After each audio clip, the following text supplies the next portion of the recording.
Well, hello everyone. Welcome back to another Satisfactory video with update 5. And you might be wondering to yourself, what can I do with all these new building pieces? I wanted to go over some of the ideas that I have and that some other people have come up with as well. And then I'll actually show you how I've incorporated some of these designs into my own builds.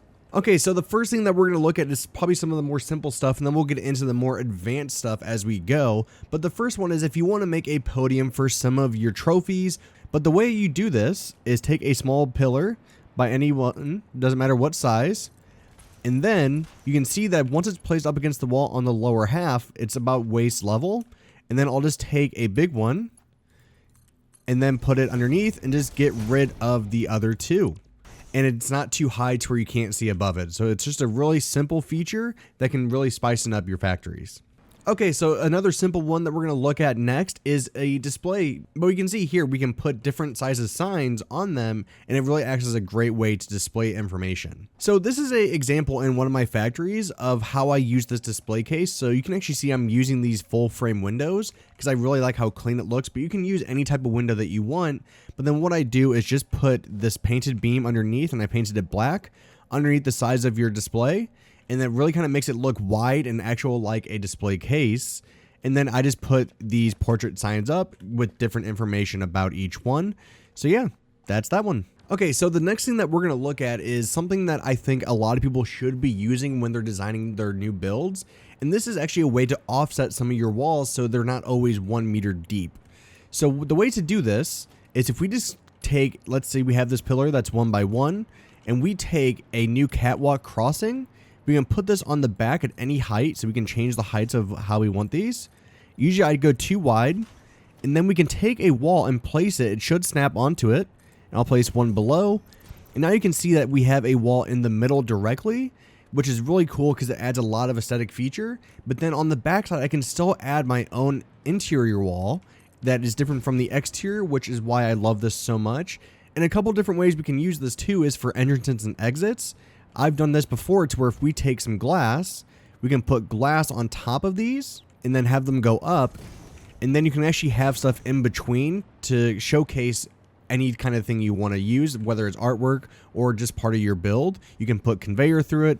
Just a really nice way to make a clean look. So you'll see that design on a lot of my builds. So if we look on the exterior of this build, I'm doing this exact same thing within a metal beam at the top to kind of separate the two different heights, which really kind of makes it clean, separates everything.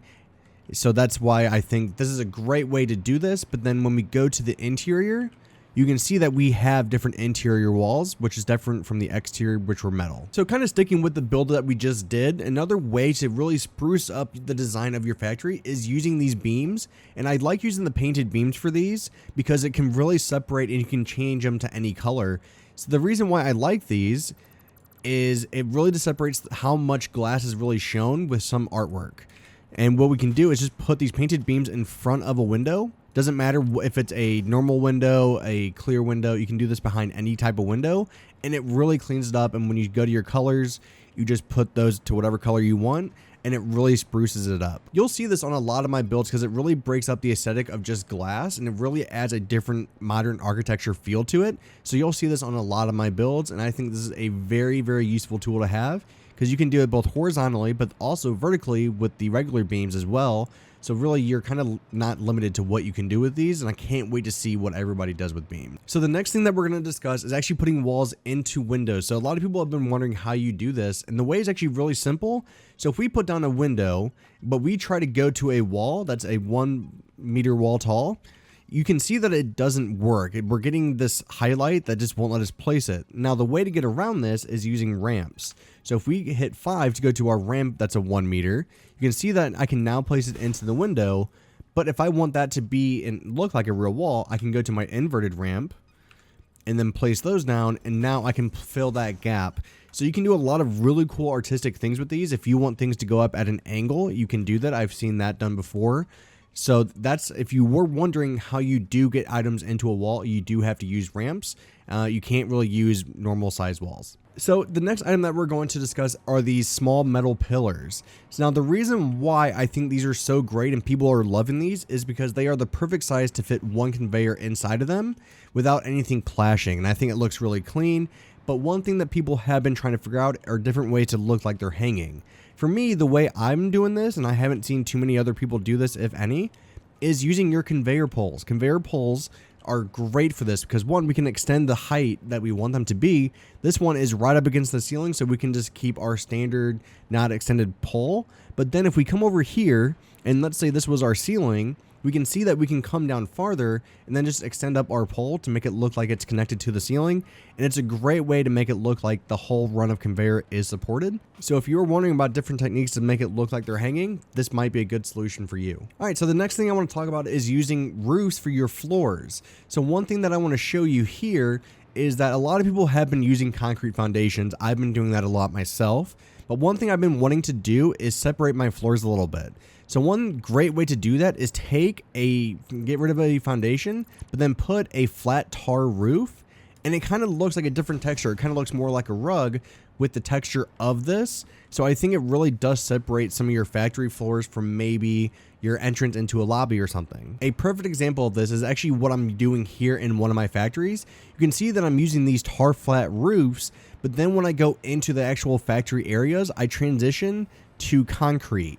So I really like to use these tar flat roofs for kind of more lobby feels. But then when I transition into the actual factory, I then will switch to my concrete because I feel like it just adds a little bit more depth and texture into your builds. So I think this is a really, really simple way to do this without actually adding too much material cost or too much work. So the next thing that I want to talk about are these metal beams. So this is probably the biggest thing for me that I've been using the most in all of my builds, because I really feel like these metal beams are so versatile that we can use them in so many different ways that it really does enhance your builds and how realistic your builds feel. So one way that I love using these is for something that's under construction. So if you want to show something that isn't finished build, you could actually use these beams to show that it's under construction, something like this.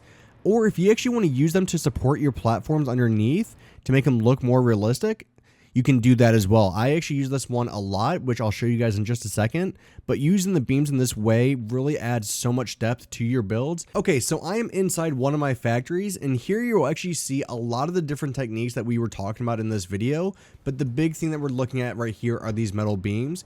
You can see how I'm using them on this entrance into the factory to make it look like the whole floor is supported by metal beams. And again, doing this, I need to fix that one, just really adds extra depth to your build and actually looks like they're structurally sound that maybe they didn't look like that before. So I think it's a great touch that a lot of people might not have thought of, but doing this really makes your builds pop and look more realistic. So using these metal beams is one of the best ways to make your factories look as realistic as possible by adding some structural integrity to them. So that is it for this video, guys. With the sun about to go down in Satisfactory, I just want to say thank you for watching, and if you did like this video, please share and like it with your friends, because it really does help the channel out and helps us grow. And if you want to see more videos like this, please subscribe, and I will be doing a factory tour of the 2 factories you see here in a video shortly, so be on the lookout for that. So talk to you guys later.